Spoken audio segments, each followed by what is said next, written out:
Hi കൂട്ടുകാരെ, നേരത്തെ നമ്മൾ ഹോട്ട് സീറ്റിൽ വന്നിരുന്ന രേണുകയെ വിറപ്പിച്ച ഒരു വ്യക്തിയെ കണ്ടിട്ടുണ്ട്. ഇപ്പോൾ അവർ ഹോട്ട് സീറ്റിൽ നിന്നൊക്കെ മാറിയിട്ട് രേണുകയ്ക്ക് വേണ്ടിയിട്ട് ചില കാര്യങ്ങൾ സംസാരിക്കുന്നു. നമുക്ക് ആ വീഡിയോ കാണാം. ഇന്ന് ഉറപ്പായിട്ടും രേണുസുതിക്കൊപ്പം അല്ലെങ്കിൽ അവരുടെ ആ ഒരു വിഷയം റിയാക്ട് ചെയ്യേണ്ട ദിവസം അല്ലെങ്കിൽ ആ ഡേ ഇന്ന് തന്നെയാണെന്ന് എനിക്ക് തോന്നിയോണ്ടാണ് വളരെ അർജന്റായിട്ട് ഞാൻ മറ്റു കാര്യങ്ങളൊക്കെ മാറ്റി വെച്ച് ഇന്ന് തന്നെ രേണുസുതിയുടെ ആ ഒരു വിഷയം എടുത്ത് സംസാരിക്കാമെന്ന് വെച്ചത്.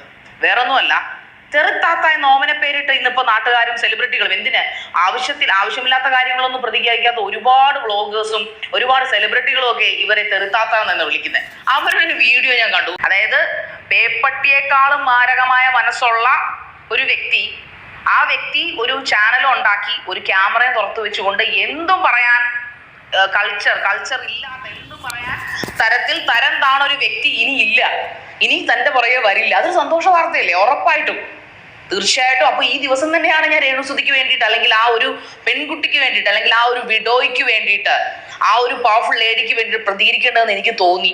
അതുകൊണ്ടാണ് ഞാൻ പ്രതികരിക്കാൻ തീരുമാനിച്ചത്. വേറൊന്നുമല്ല, ഞാൻ ആരെയും ഇവിടെ പേരെടുത്ത് ഒറ്റയാളെ ഞാൻ ഈ തെറുത്താത്താന്ന് പോലും ഞാൻ പറയാനുള്ള റീസൺ, എനിക്ക് അവരുടെ പേര് പറയാൻ താല്പര്യമില്ല. പക്ഷെ ഇപ്പോഴും എന്തുകൊണ്ടാണ് തെറുത്താത്ത ഇപ്പോൾ പിൻവാങ്ങുന്നത് എന്ന് നിങ്ങൾക്കറിയാവോ? പക്ഷെ എനിക്കറിയാം, ഷാരിയ കേബിക്ക് അറിയാം. ഷാരിയ കേബിയുടെ ചുറ്റിനുമുള്ള ഇവർക്കെതിരെ ഒരുപാട് ആൾക്കാർ പരാതികൾ ഇന്ന് സമാഹരിക്കുന്നുണ്ട്.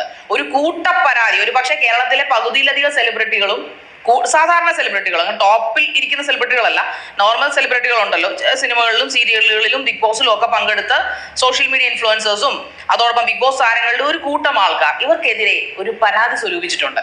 അത് ഉന്നതങ്ങളിലേക്ക് എത്തിച്ചേർന്നിട്ടുമുണ്ട്. പലയിടത്തും എത്തിക്കഴിഞ്ഞു, പല ഡിപ്പാർട്ട്മെന്റുകളിലും എത്തേണ്ടടുത്തും എത്തിക്കഴിഞ്ഞു. ശരി, എന്തായാലും എല്ലാവരും കാത്തിരിക്കുന്ന ഒരു കാര്യമാണ് ഇതിൻ്റെ സത്യാവസ്ഥ എന്താണെന്ന്. അപ്പം നമുക്ക് ഇതിൻ്റെ സത്യാവസ്ഥ പിന്നീട് ഇവരിലൂടെയൊക്കെ തന്നെ അറിയാൻ കഴിയുമെന്ന് വിചാരിക്കുന്നു.